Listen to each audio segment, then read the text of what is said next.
You know, I came over here and I'm not even from this country, and I followed into gangs. Gangs because I didn't have the right role model there for me. My mother was taking care of 5 children. While she was out, some of us got neglected. So I turned to my environment.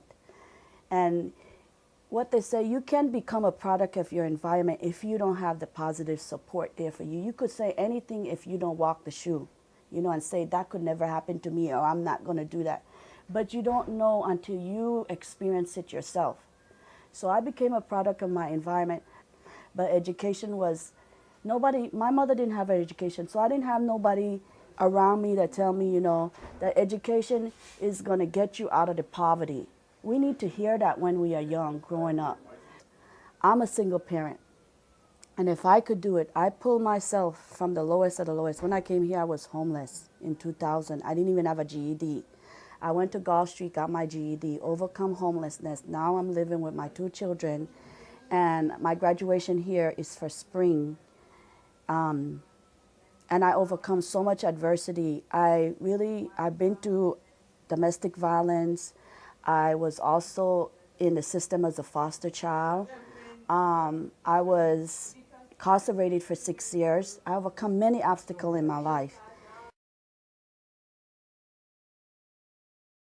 I took English 93 and parole and probation, which is criminal justice, and I took, which is the Math 860 with B10. I'm surprised that I did so well this semester because I just have to be honest with you guys. My son, he tried to commit suicide.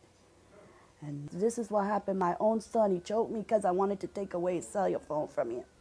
And then he went in the room after he did what he did to me, and I told him I forgive him. But he didn't forgive himself. He went in and overdosed on a bottle of Motrin. But good thing one of his friends called me and told me.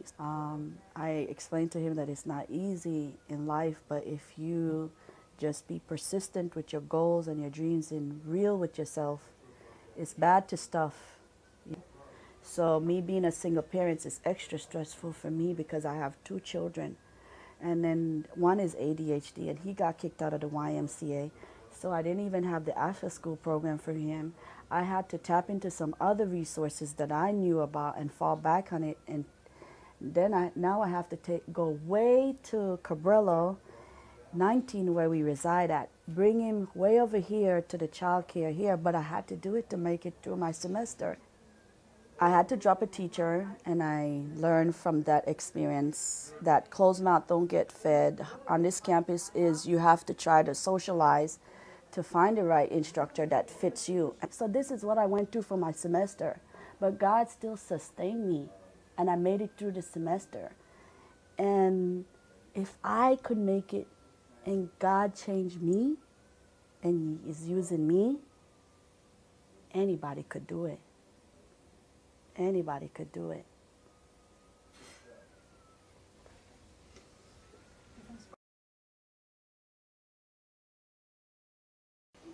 I take a lot advantage of a lot of the resources. I live in the Learning Assistance Center, but I come here when I'm discouraged. I come here when I'm sad. I come here when things are overwhelming for me.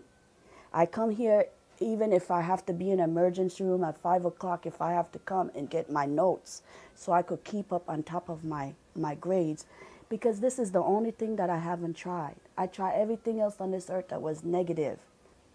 I take advantage of speaking to my teachers and seeing who or what teacher I could take that is best for me. Talking with a lot of people about what's going on and try to tap into some resources to help him, but he had to make the move to help himself because he's 17. In 3 months he'll be 18. I don't have no family up here supporting me, so all my resources is very important for me. City College have a lot of people that listens and that show a lot of caring. And I couldn't have made it through the semester with everybody being so understanding to me and so supportive. And me just being honest about my situation and not feeling ashamed, because in my past I used to feel ashamed about problems when they arise, but everybody have problems. I'm so thankful for Miss Tan, B Tan. I wouldn't have passed this class without her 860. I did so well in her class for me being so stressed out this semester, but she's such a good instructor by lecturing on the board how she relates everything to us. If you don't get it in the class, and I can't say nobody who don't pass Miss Tan's class, I don't see how nobody can't pass her class, because if it wasn't for her, I wouldn't have passed this math class. I did so well, even though I'm under so much stress this semester. I 3 A's, the rest are B's. I did one bad test, and I did so well in her class that I don't even have to take the finals. I'm going out of her class with a B, and I'm so thankful to God, you know. But through all the adversity, I've learned that where I went wrong at was I didn't know the importance of education. But today I know the importance of education. So I know this is what it's going to take for me to succeed. And when I wasn't in school and I was just sitting at home, my kids was like F's and D's. When I took the change to come back to school, my kid grade excel academically. And now my son and my daughter went to high school, my daughter did 2 years at Contra Costa College. My son is at Ada B. Wells getting ready to graduate, and he's about to take the nursing program at State. And I don't think they would even graduate from high school if I didn't come back and change my life and change my life to improve for the better and show them that, you could change, but just up to the individual.